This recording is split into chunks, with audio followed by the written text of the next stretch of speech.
laid out by the Honorable Minister of State, and the very emotional report and detailed briefing that we have all received from the co-chair who led the House Committee on a visit, an oversight visit to our missions. And we've all listened to the very pitiable report he has given on the pitiable conditions under which they operate. And this has further been confirmed by what Mr. Chairman has also said in terms of what he knows as a person.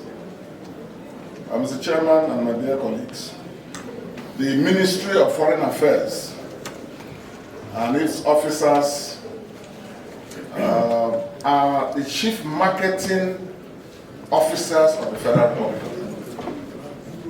The Ministry of Foreign Affairs exists to enable us project national power as a leading black nation, leading black democracy. And if it is not enabled, if it is not supported, if it is not funded, if it is not enabled to play that critical role, then that is a disservice to the ideals upon which our nation has been founded and continues to exist. Officers of the Foreign Affairs posted out are the public relations officers, first public relations officers, frontline officers. They are chief investment and economic marketers of our country.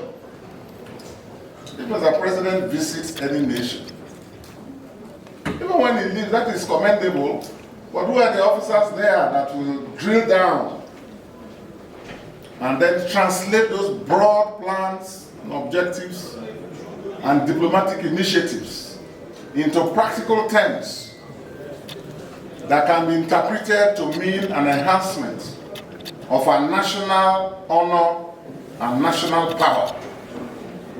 And then also to give effect to economic diplomacy. That's why they exist. So, Mr. Chairman and members, listening to all of this is very pathetic. Mr. Chairman, last year when these budget estimates came, we raised these concerns. And our expectation in the committee was that they would have been addressed, at least by now. And I was looking forward to a favorable report. But to sit down here and look at these estimates for 2025, and we are still seeing not even that things are the way they were last year, but that actually things have gone far worse. Our officers outside now are ejected. Some of them can't pay school fees.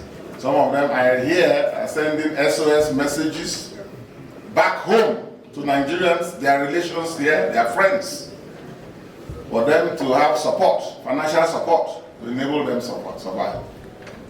We have listened to reports about rents not being paid for our missions and services not paid for and ensuing litigations. Mr. Chairman, this is as low as we can go.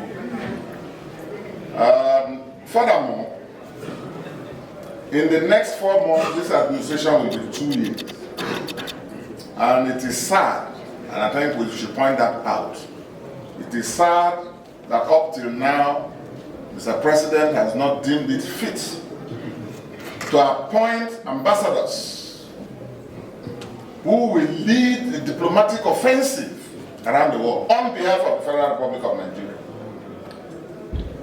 What ambassadors do, consular officers charging their affairs can't do, because they don't have the accreditation. They can or can't? They can't. They can't. Because they are not accredited. They are not recognized or function as such. What it means, therefore, is that there has been a diplomatic vacuum, even as it continues. So when you put all of this together, Mr. Chairman and my dear colleagues, I move that in the light of all of this, we need to send for the Minister of Foreign Affairs himself. That this joint committee should invite or summon the Minister of Foreign Affairs with his counterparts, the Minister of Finance and the Minister of Budget and National Planning, who should also come with the Director General of the Budget Office, so that, as the co-chair rightly said, we can interrogate the basis. Yes, by the Constitution, the power to appropriate resides in the National Assembly, and we're going to exercise that power, and we shouldn't shy away. If we have given them sufficient time and they have not done so, and the national interest is in jeopardy, then this is one instance that our power to appropriate in the national interest should be invoked. And we shouldn't shy away from that. So, Mr. Chairman, I move that we adjourn these proceedings. We should discontinue further consideration of the budget estimates by the ministry and all the agencies thereof. The reason is that even all these other agencies are grossly underfunded.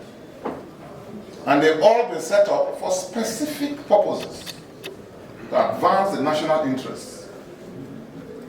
If Nigerian missions don't stand up, what it means is that even at the continental level, there is a diplomatic void. That's what it means. Because if you don't have Nigerian ambassadors, if you don't have Nigerian missions, well-funded, well-enabled, to perform their role as the leading diplomatic missions for the black race, for the African continent, then it means that there's a diplomatic void, and we should step in to correct that. So I move that we summon the aforesaid officers, and at that meeting we should consider fully the estimates and hear their reactions and interrogate the basis upon which these estimates were arrived at, particularly vis-a-vis the provisions in the MTF, which co-chair has said is what should inform budgetary estimates. We know budgets are estimates, but then it should make sense.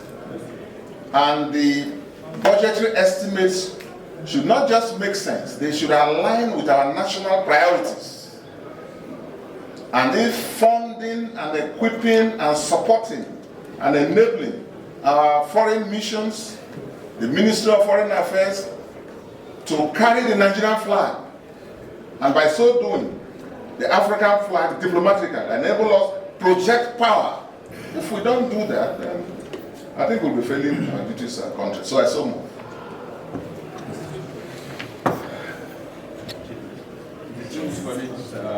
There is a motion.